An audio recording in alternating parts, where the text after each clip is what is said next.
Quels sont les atouts et les faiblesses du secteur associatif français?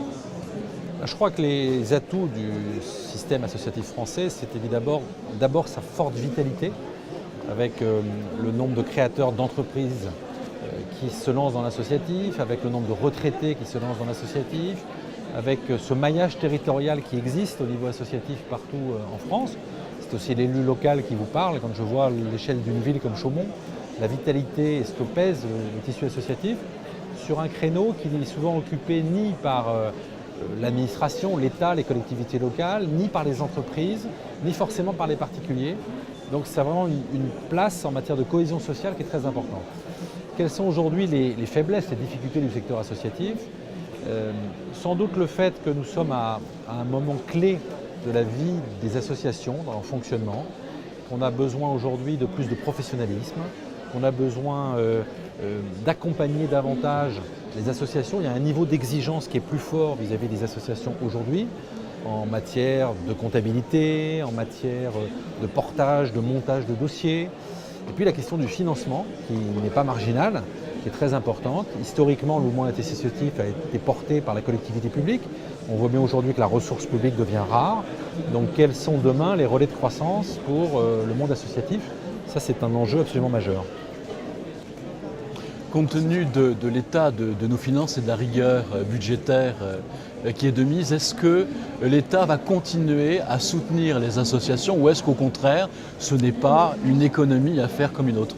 Alors d'abord, l'État continue à accompagner le monde associatif, que ce soit par exemple en travaillant à la structuration du réseau. Je viens d'installer il y a quelques jours le Haut Conseil de la vie associative qui a pour objectif de devenir un lieu d'expertise et donc un lieu d'interface, un interlocuteur entre les associations, les pouvoirs publics et tous les acteurs de notre pays. Donc l'État a un rôle très important en la matière. Il a aussi un rôle pour susciter des vocations. Je prends un exemple, on vient d'abaisser la majorité associative à 16 ans, c'est-à-dire qu'on propose maintenant à des jeunes de 16 ans de pouvoir créer leur association, de devenir président d'une association. C'est un signal très fort qu'on envoie vis-à-vis de la jeunesse. Et puis il y a évidemment la question du financement. Alors là, il ne faut pas se cacher derrière son petit bois. Aujourd'hui, oui, nous sommes dans un environnement budgétaire qui est plus contraint et donc nous devons faire des efforts. Malgré cela, nous avons décidé de maintenir notre engagement dans un certain nombre de domaines. Je trouve que je défends cet après-midi le budget de la vie associative à l'Assemblée nationale. Nous maintenons notre engagement vis-à-vis de tout le réseau associatif, éducation populaire et autres. Nous maintenons l'engagement financier vis-à-vis de ce qu'on appelle les postes FONGEP, qui sont très importants parce que c'est le maillage territorial de ces emplois qui animent le réseau associatif sur le terrain. Et puis nous maintenons également, troisième exemple, l'engagement de l'État en matière de formation des bénévoles, engagement qui avait été pris par le Premier ministre. Et il y a une attente très forte du tissu associatif. Donc vous voyez, dans un environnement contraint, on a décidé de maintenir un niveau d'engagement financier élevé sur ces trois sujets. Maintenant, il ne faut pas cacher la réalité. Au niveau du soutien à chaque association de France, oui, il y aura de moins en moins de ressources publiques, qu'elles soient de l'État ou des collectivités territoriales. C'est donc très important, et ce salon est très utile pour cela, que les associations se posent la question de leur nouveau mode de financement. Comment on finance des projets, comment on finance un fonctionnement courant, qui on peut aller voir, qui on peut aller chercher, et la France peut progresser dans ce domaine. Comment les associations peuvent-elles trouver de nouveaux donateurs, justement? On voit aujourd'hui, si vous voulez, le monde associatif est insuffisamment subventionné, financé par des partenaires privés, par des fondations et autres. C'est de l'ordre de 5% du niveau de financement moyen d'une association. Alors qu'aujourd'hui, ce sont les subventions publiques qui sont la part la plus importante avec le don, l'adhésion des personnes qui sont membres de l'association.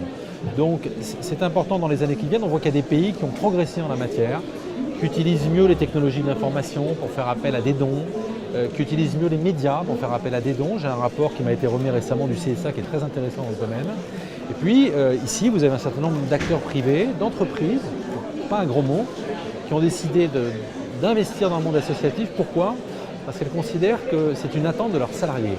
Il y a beaucoup de salariés qui, oui, ils passent beaucoup de temps à travailler dans l'entreprise, mais ils ont aussi besoin de donner quelque part du sens à leur vie. Ils ont aussi besoin de faire autre chose, trouver d'autres formes d'engagement. Et donc il y a beaucoup d'entreprises qui souhaitent accompagner leurs salariés dans cette direction. Et je pense que c'est une bonne chose sur laquelle il faut capitaliser. Nous sommes sommes entourés ici de personnes qui consacrent du temps aux autres, aux associations. Est-ce que vous-même, dans le passé ou encore aujourd'hui, vous êtes engagé auprès d'une cause ou d'une association? Bien sûr, de tout temps, depuis mes